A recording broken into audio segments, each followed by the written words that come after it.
बिस्मिल्लाहिर्रहमानिर्रहीम, अस्सलाम वालेकुम। मैं हूं आपका होस्ट चौधरी इरफान ज़हीर और आपको एशिया कप स्पेशल ट्रांसमिशन में वेलकम कहते हैं। नाज़रीन, पाकिस्तान ने अपने रवायती हरीफ भारत को 5 विकेटों से शिकस्त दे दी। बड़ा कांटेदार मुकाबला हुआ, बड़ा ज़बरदस्त मैच हुआ, बट अल्हम्दुलिल्लाह विक्ट्री इस दफ़ा हमारे नाम रही।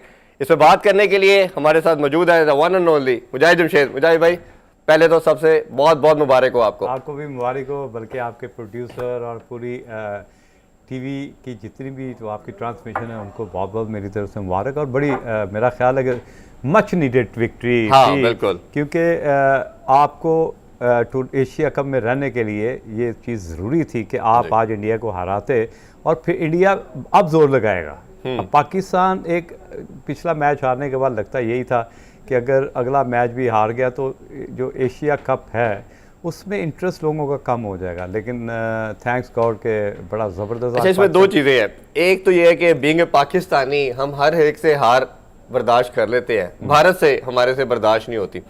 और जितना क्रेडिट दिया जाए इसमें हमारे कुछ प्लेयर्स का है, वो हम ओवरऑल सारा इसको कोशिश करेंगे समराइज करने की।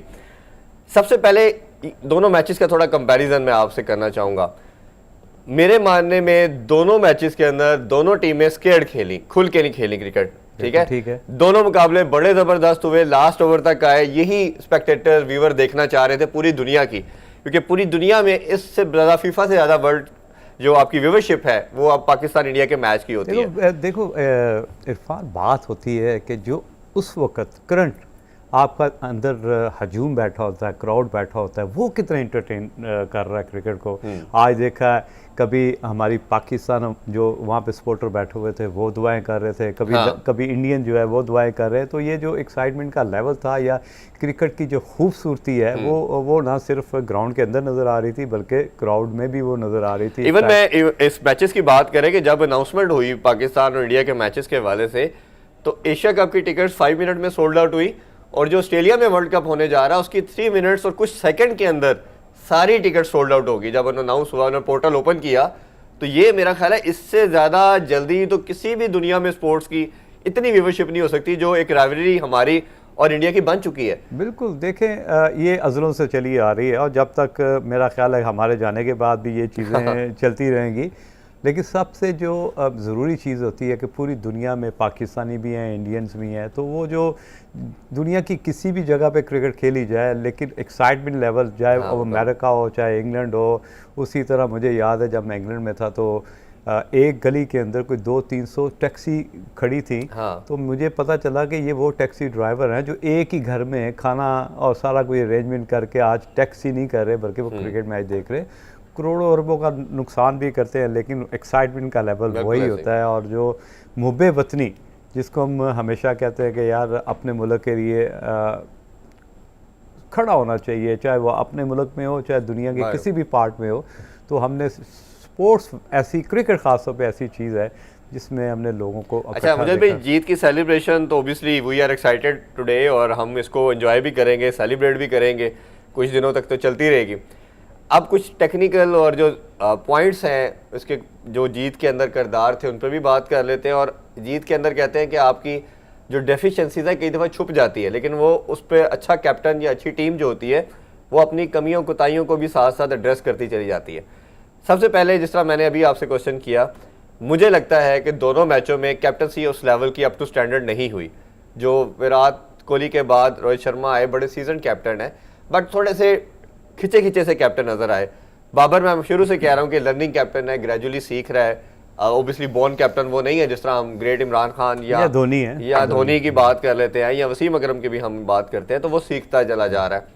तो दोनों की पहले, सबसे पहले कैप्टनसी और जो अप्रोच नजर आई, थोड़ी सी डरी हुई, खिंची हुई, आप कितना इत्तेफाक करते हैं इससे? आपने जब ये मैच स्टार्ट हो रहा था तो आपने ये बात ऑफ द रिकॉर्ड भी की और मैं इस चीज़ से एग्री करता था इरफान। उसकी वजह ये है कि जब प्रेशर मैच होता है, स्पेशली इंडिया पाकिस्तान जैसे एशिया सीरीज़ है ऑस्ट्रेलिया वर्सेस इंग्लैंड, तो उसमें प्रेशर थोड़ा सा एक्स्ट्रा होता है, आप चीज़ों को कैरी करते हैं। उसमें फिर क्या होता है, आप अपना थोड़ा सा बर्डन कम करने के लिए कोचेस की जो है इनपुट ज़्यादा लेते हैं, उससे आपकी जो डिसीजन मेकिंग होती है वो वीक नज़र आती है और आप वीक डिसीजन करते भी। Same happen with the Rohit Sharma.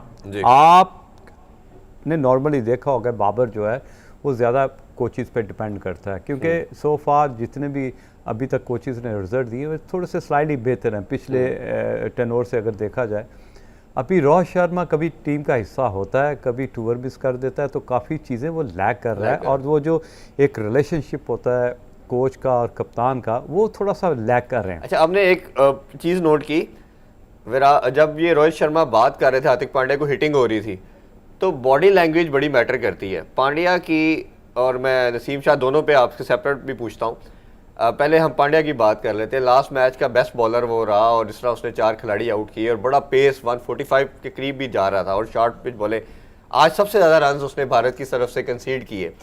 और जब वो लास्ट ओवर में भी रोहित शर्मा उससे बात कर रहा था, तो वो कैप्टन की तरफ देख के बात का आंसर नहीं कर रहा था। आपको लगता है कि ये मैच की सिचुएशन थी, या वो फ्यूचर कैप्टन के तौर पे अपने आप को शायद कुछ लार्जर देन वो सब में आती है ना कि भाई तो बंदा अपने आप को बड़ा समझना शुरू कर देता, मैं बड़ा सीजन प्लेयर हूँ, या एटीट्यूड प्रॉब्लम नज़र आया आपका उसका? देखिए एटीट्यूड बिल्कुल वो कैरी कर रहा है, नो डाउट। काफ़ी मैचेस में हमने देखा है कि हार्दिक पांड्या की वजह से इंडियन टीम जीती। उस तरह रोहित शर्मा का परफॉर्म नहीं है, जैसे उन्होंने इतनी डबल सेंचुरियाँ की ओडीआई में, तो उस तरह का रिकॉर्ड पिछले 1 साल से नहीं है, और वो कंसिस्टेंट अपनी टीम का हिस्सा भी नहीं है।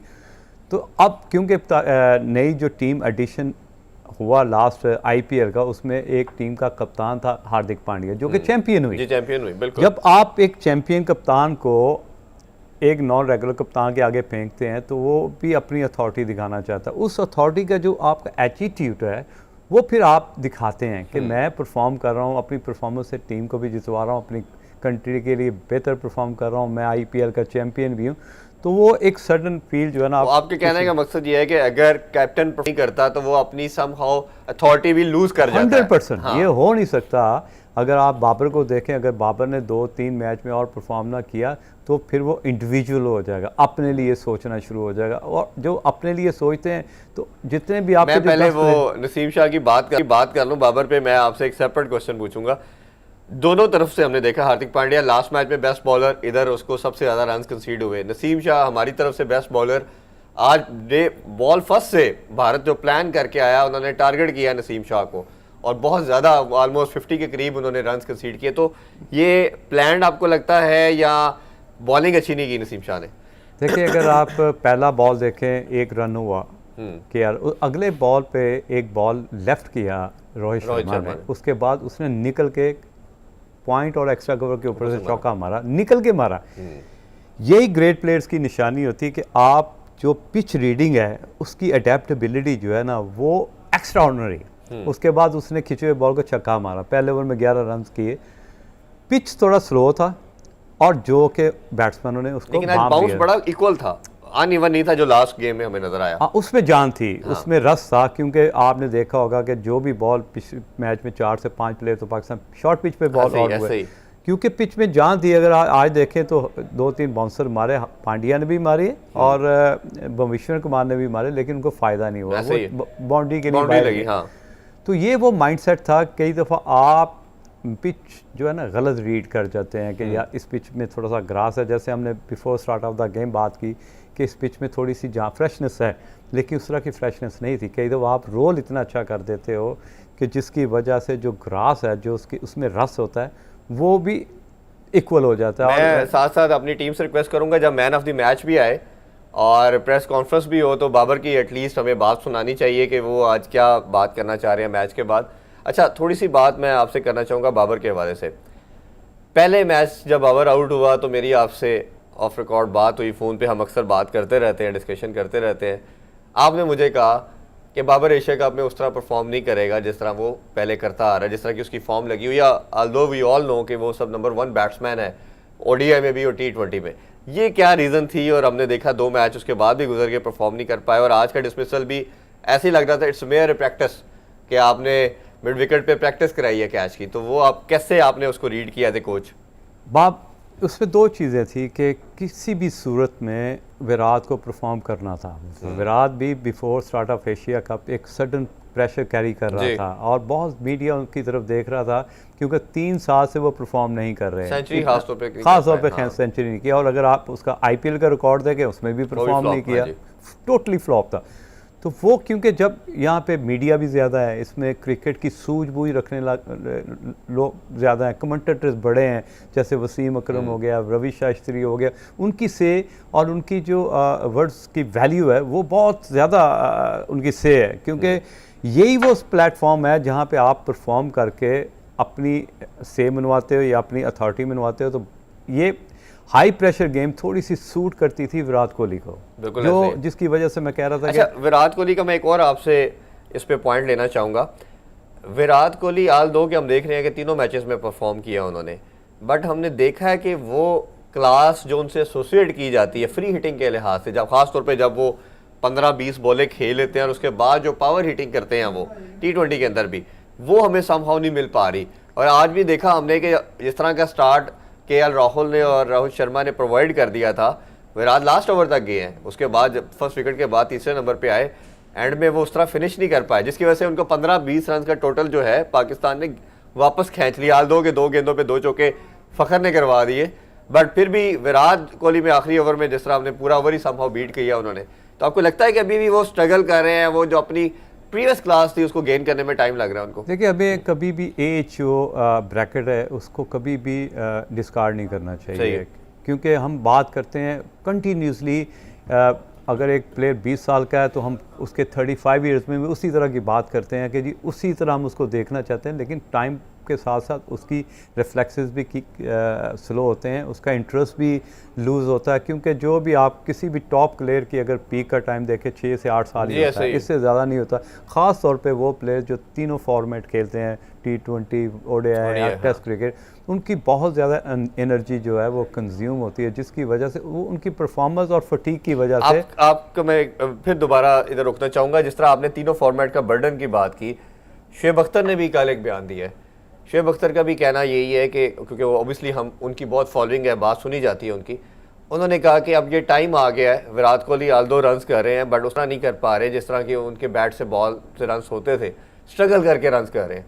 तो इनको चाहिए कि अगर इन्होंने फ्यूचर में अगले 3-4 साल 5 साल क्रिकेट खेलनी और 100 सेंचुरीज का तेंदुलकर का रिकॉर्ड ब्रेक करना है, तो इनको T20 छोड़ के ODI और आपको टेस्ट की तरफ आना पड़ेगा। इवन बाबर के लिए भी उन्होंने ये सजेशन दी कि बाबर अगर 6 साल खेलना चाहे तो खेल ले, अल्टीमेट उसका डिसीजन इस पे आना पड़ेगा। अभी अगर वो एवरेज की वजह से नंबर 1 है, बट लार्जर पर्सपेक्टिव में वो नहीं हो सकता।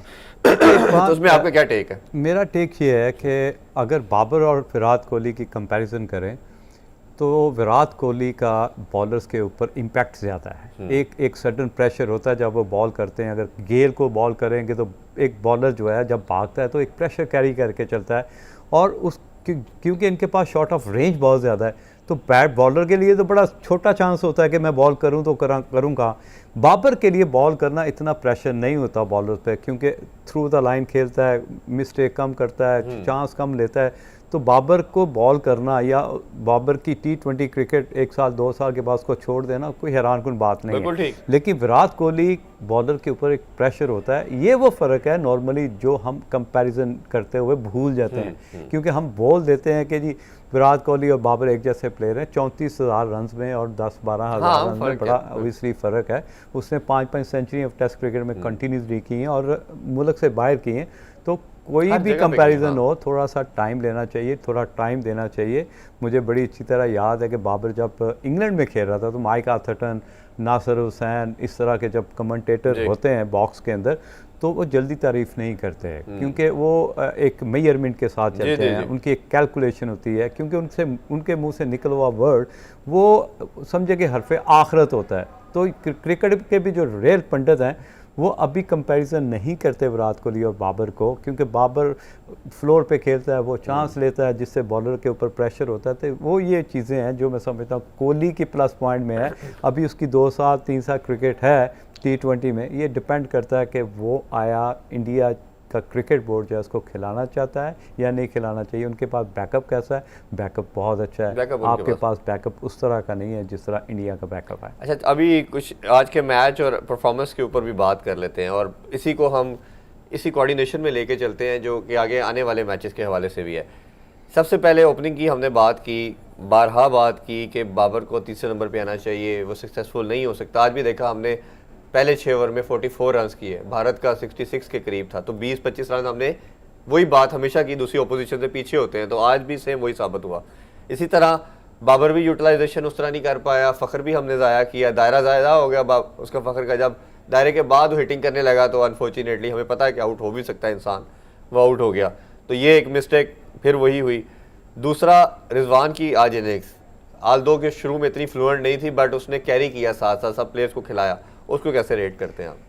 मेरा ख्याल है कि जब पहले प्रोग्राम में हम बैठे हुए तो हम ग्रेविटी की बात कर रहे थे कि लो बाउंस जहाँ भी रहेगा वो रिजवान को सूट करेगा, क्योंकि बाबर की जो बॉडी है अपर पोर्शन जो है वो अपर पोर्शन पे खेलता है, ये ग्रेविटी की पावर लेता है और जो बेस्ट बॉल होता है किसी भी बॉलर का उसको खींच के इधर ले जाता है और बॉलर के पास ऑप्शन कम रह जाती है, जिसकी वजह से मेरा ख्याल है वो सही फ़ायदा उठा रहा है। नो डाउट उसकी फिटनेस भी उसको सपोर्ट कर रही होती है, लेकिन क्योंकि उसके पास स्कोरिंग शॉट ज़्यादा हैं, बाबर को थोड़ा सा इधर आगे शॉट मारना पड़ता है, उसको लाइन थ्रू द लाइन खींचना पड़ता है। तो ये वो फ़र्क है बाबर और रिजवान में, जो स्लाइडली T20 में प्लस पॉइंट जाता है रिजवान को ख़ास तौर पे। एक तो फिटनेस लेवल, एक वो ग्रेविटी की पावर लेता है और घुटना रख के इधर छक्का मार देता है, चौका मार देता है, जो बॉलर की स्ट्रेंथ होती है उसको डिस्टर्ब करता है। बाबर इस तरह नहीं कर रहा। बाबर की कोशिश होती है, अगर हमारे प्रोड्यूसर साहब वो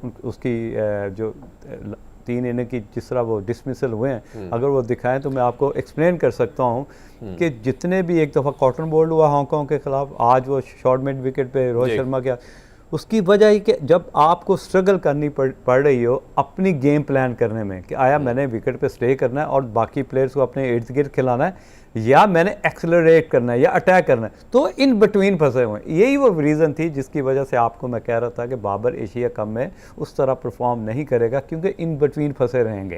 तो वही हमने देखा पिछली 3 इनिंग्स में, एक तो एशिया में खेलने का और एशिया कप का प्रेशर और दूसरा इंडिया से कंटिन्यूस मैच खेलने का प्रेशर और स्पेशली पहला मैच हारने का प्रेशर। ये वो सारे प्रेशर हैं जो आम नज़र नहीं आते लेकिन आप कैरी कर रहे हो। बिल्कुल ऐसे ही। अच्छा, थोड़ी सी बात जो सबसे मेरी नज़र में, जो मेरी अपनी नज़र में लगता है, आपसे भी मैं बात कर रहा था, जो मैन ऑफ द मैच होना चाहिए वो नवाज़ है। आज पहली दफ़ा बड़े टाइम के बाद, जिस तरह हमने प्री मैच भी बात कर रहे थे कि आपको according to situation bowler change करने चाहिए और अकॉर्डिंग टू सिचुएशन बैट्समैन भी चेंज करने चाहिए। कोई हरफ आखिर नहीं है कि आप बैट्समैन को अगर चौथा नंबर यही तो चौथे पे खिलाना है। उनके दोनों लेग स्पिनर ने फंसाया हुआ था, अच्छी बॉल कर रहे थे, बाबर को आउट कर लिया, रिजवान फंस रहा था, फ़खर को भी आउट कर लिया उनके स्पिनर ने, तो आपने नवाज़ को भेजा। नवाज़ ने जिस तरह की खूबसूरत हिटिंग वो डोमेस्टिक में करते हैं, आल दो कि हमने बिट्स एंड पीसेस में इंटरनेशनल लेवल पे भी उनकी हिटिंग देखी हुई है बट फ्रिक्वेंट नहीं देखी, बट खूबसूरत किस्म की उन्होंने इनिंग्स खेली। अनफॉर्चुनेट रहे थोड़ा कि एंड में गेम को फिनिश नहीं कर पाए। मेरा मानना यह कि खड़े रहते तो शायद 2 ओवर पहले ही मैच खत्म कर देते। तो नवाज़ की बॉलिंग के अंदर भी सबसे कम रन कंसीड किए उन्होंने, एक खिलाड़ी भी आउट किया और फील्डिंग भी आउटस्टैंडिंग की उन्होंने। और उनके प्रेशर मेरे ख्याल में बहुत था कि अमाद वसीम को रिप्लेस करके आए हुए हैं।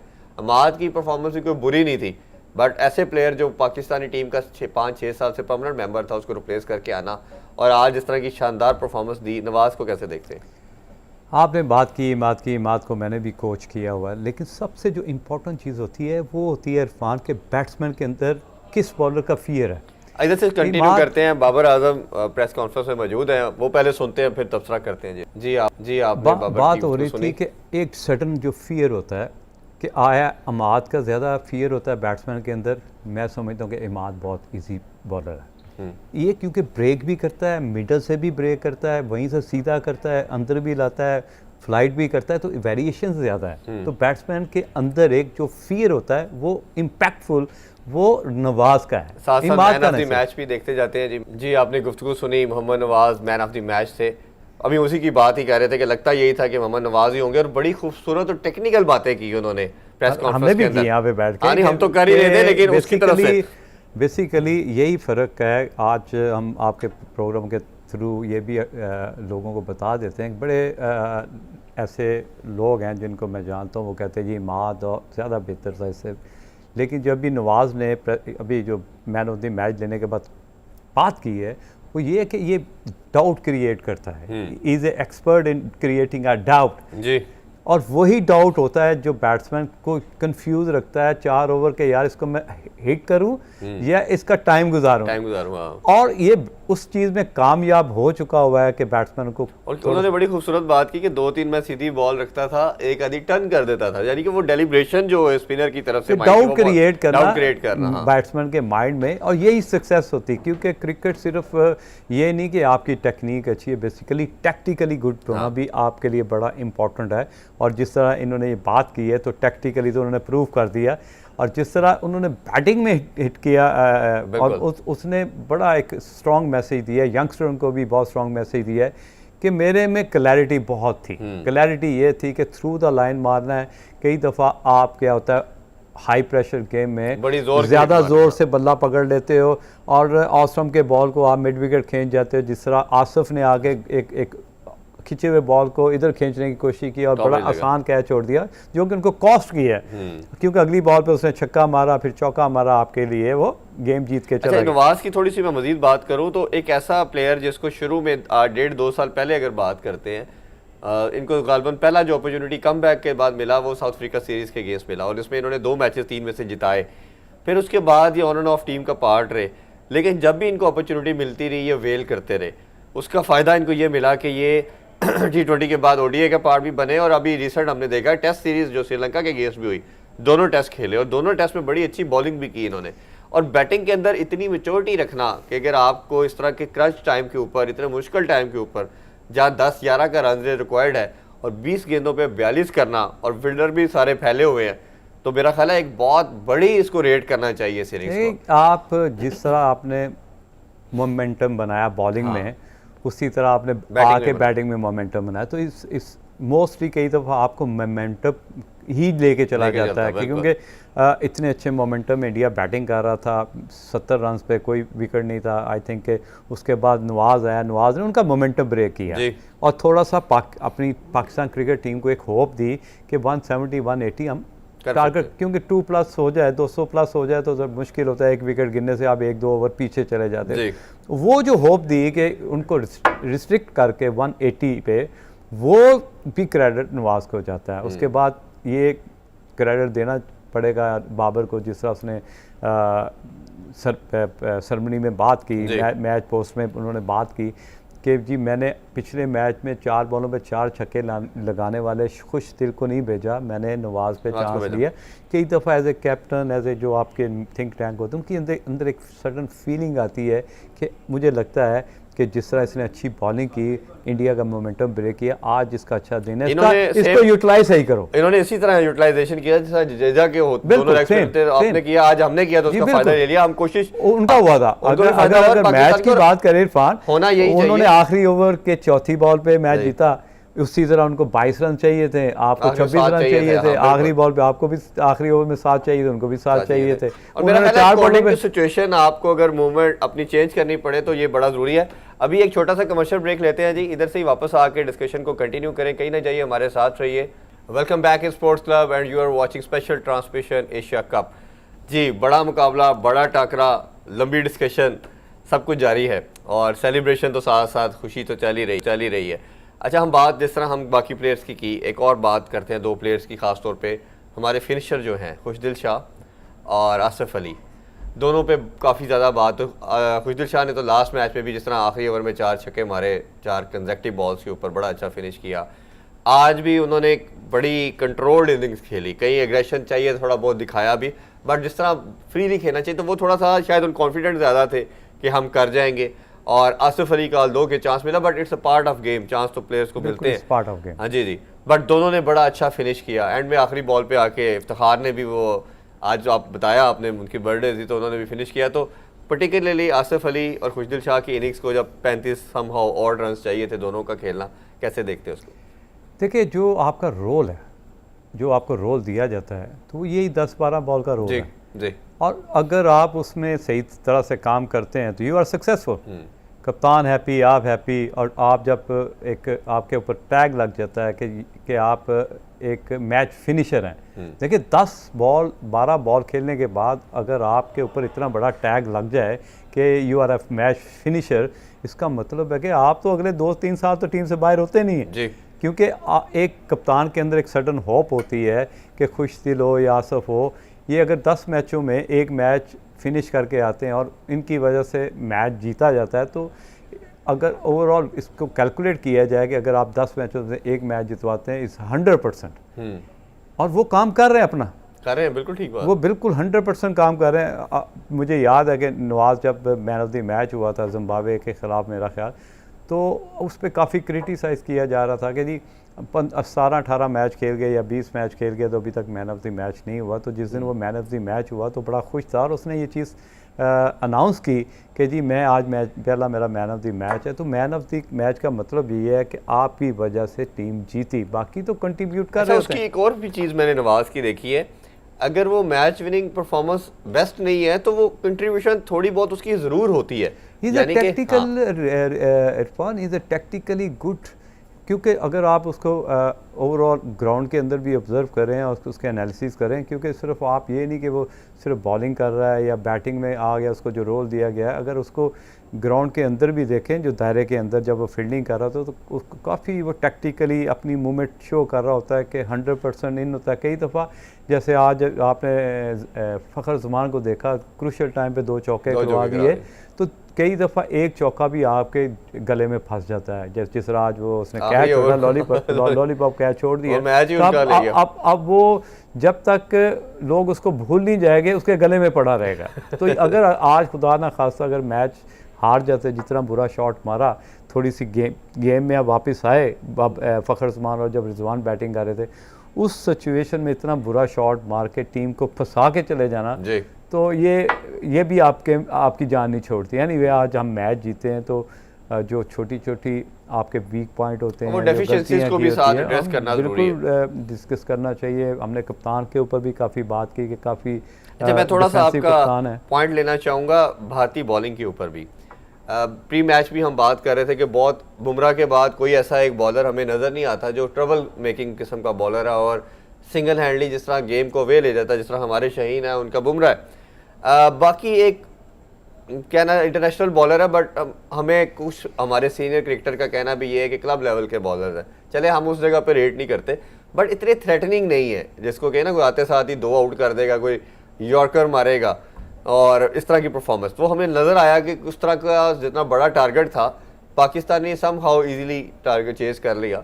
और जिस तरह एक सेम मिस्टेक हमने की, 3rd लास्ट ओवर उन्होंने स्पिनर को भी, शर्मा ने भी दे दिया, बट हमने उसको लूटा नहीं, जिसे हम क्रिकेट टर्मिनोलॉजी में कहते हैं कि ओवर को लूट लेना, वो हम नहीं उसको कर पाए। तो आपको क्या लगता है कि ये उसमें रोहित शर्मा भी थोड़ी मिस्टेक कर गए या भारत की क्वालिटी बॉलिंग नहीं है जिस तरह हमने प्री मैच बात की? देखिए इरफान, जब टॉस होता है उस वक्त की दोनों टीमों के कप्तानों की स्टेटमेंट काफ़ी कैस कर सकते हैं आपका उसका माइंडसेट कैसा है। आज अगर टॉस हारने के बाद रोहित शर्मा ने भी कहा कि जी I would like to bat first, ball first, उसकी वजह ये कि बाद में ड्यू भी आता है, ये भी आता है, वो भी आता है, लेकिन आमिर ने बैठ के बात की कि प्रोफेशनलिज्म एक्सक्यूज़ नहीं है। उसके बाद उसने ये भी बात की कि जी एक्सटर्नल जो नॉइज़ होती हैं हम उन पे भी फोकस नहीं कर रहे। उसके बाद उसने ये भी कहा कि जो कंट्रोलेबल चीज़ है हमने उसको कंट्रोल करना है। जिस तरह अगर क्राउड के ऊपर हमारा कंट्रोल नहीं है तो वो सारी चीज़ें हमारे जैसे आप जैसे क्रिकेट एक्सपर्ट जब बैठे होते हैं तो उसकी जो इंटरनल फीलिंग होती है, फियर ऑफ फेलियर, हम उसको भी कैच कर रहे होते हैं कि यार इसकी बात करने का मकसद नहीं है आप पिछला मैच जीते हुए हैं, उस तरह का कॉन्फिडेंस क्यों नहीं शो कर रहे हैं। नो डाउट 147 आपके लिए जितने बड़े आपके स्टार प्लेयर हैं और जितने उनके बेहतर स्ट्राइक रेट हैं ओवरऑल, जितनी भी वो दुनिया में क्रिकेट खेले हैं, तो उससे लगता यही था कि हम 15-16 ओवर में मैच हार जाएंगे, लेकिन पाकिस्तान ने बड़ा टफ टाइम दिया। लेकिन आप एक जीती हुई टीम अंदर जब उतरती है उस तरह का आप बॉडी जेस्चर नहीं दे रहे, ये मेरा थोड़ा सा नहीं। वैसे आपको क्या लगता है, ये हम बार बार एक ही बात करते जा रहे हैं कि जिस तरह की क्वालिटी क्रिकेट होनी चाहिए थी, व्यूअर्स के लिए तो इंटरेस्ट बन गया कि आखिरी ओवर में दोनों मैचेस आए और लास्ट ओवर में मैच हुए, बट वैसे जनरली देखा जाए तो पहले मैच में भी दोनों टीमों ने बहुत बुरी क्रिकेट खेली। दोनों टीमों के पास अपॉर्चुनिटी आती थी जीतने की, वो दूसरी टीम को प्रोवाइड करती थी कि आप दोबारा कम बैक करें टीम के अंदर।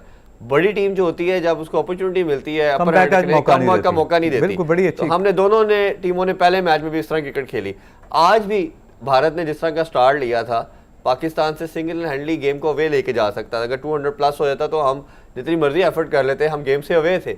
दो कि पाकिस्तान ने भी एक अच्छा कमबैक किया, उनकी ग्रेजुअली विकेट लेता रहा, बट भारत की तरफ से वो इंटेंट, जो एग्रेशन जो था, हमारे में भी लैक किया। इसी तरह हमने भी मौका दिया, पहले शुरू पावर प्ले को नहीं लूटा हमने, अच्छा नहीं खेले हम, मिडिल ओवर नवाज के ने मोमेंटम बनाया। तो उस तरह की इंटेंट मुझे दोनों टीमों में नज़र नहीं आ रही, जो अग्रेसिव क्रिकेट जिस तरह ऑस्ट्रेलिया खेलती है, इंग्लैंड खेलती है, या न्यूजीलैंड भी समहाउ खेलती है, तो वो चीज़ें नज़र नहीं आ रही हमें। हम थोड़ा सा गेस कर सकते हैं, कंफर्म नहीं बता सकते, इसलिए क्योंकि जो वहाँ का टेम्परेचर है, जो हॉट टेम्परेचर है जिनको फेस करना पड़ा, अगर हम एक विकेट गिरती है तो एकदम से पानी आ रहा होता है, ORX आ रहा होता है, जो भी एक एनर्जी ड्रिंक्स होते हैं, हमने देखा है बनानास भी आ रहे होते हैं। इसका मतलब हम सिर्फ गेस कर सकते हैं कि वहाँ पे जो टेम्परेचर है काफ़ी हॉट है और आपकी एनर्जी को बड़ी तेज़ी से सक करता है। तो इसकी वजह से हमने देखा कई ऐसे चौके हुए जिससे फील्डर भी कोलैप्स हुए थे, उनकी कोशिश होती थी कि हम बस 20 ओवर ख़त्म हो तो हम बाहर जाएं। तो ये वो सारी चीज़ें जो बैठ के हमें उनको भी एनालिसिस करना चाहिए, उनको भी सामने रखना चाहिए। जिस तरह हम कह सकते हैं कि विराट कोहली थोड़ा सा एंड पे सेल्फिश खेला, लेकिन हो सकता है कि गर्मी और भागा इतना हो कि उसकी एनर्जी जो है सारी यूज़ हो गई और आखिरी ओवर में वो हिटिंग नहीं कर सका, जो कि उनको कॉस्ट भी किया जी। अगर देखा जाए हार्दिक पांड्या और जो विराट कोहली की हिटिंग की वजह से जो 20 रन पीछे हुए, उनकी वजह से उनको मैच भी कॉस्ट किया। तो यहाँ पे हम बैठ के सिर्फ क्या सराई कर सकते हैं कि हो पांड्या सकता तो खैर आज पहली बॉल पे आउट हो गया, वो बड़ी क्रूशियल विकेट थी। अच्छा, लास्टली आप मुझे ये बताइए कि हम जीत गए हैं, ओबियसली टीम का मोराल भी अप होगा। दो चीज़ों में आपका मैं पॉइंट लेना चाहूँगा। अभी भी मुझे लगता है 3 पॉइंट हम बार बार डिस्कस कर चुके हैं, अभी फिर वही चीज़ है कि बाबर 3 पे आए, फ़खर दायरे को यूज़ करे तो हम 15-20 रन का शुरू में भी मार्जिन गेन कर सकते हैं रन के अंदर। इसी तरह इफ्तिखार की यूटिलाइजेशन उस तरह नहीं हो पा रही, हमें एक पावर हिटर दरमियान में भी अगर मिल जाता है, और हैदर अली बेंच पे बैठे हैं, उनकी इंडक्शन होनी चाहिए।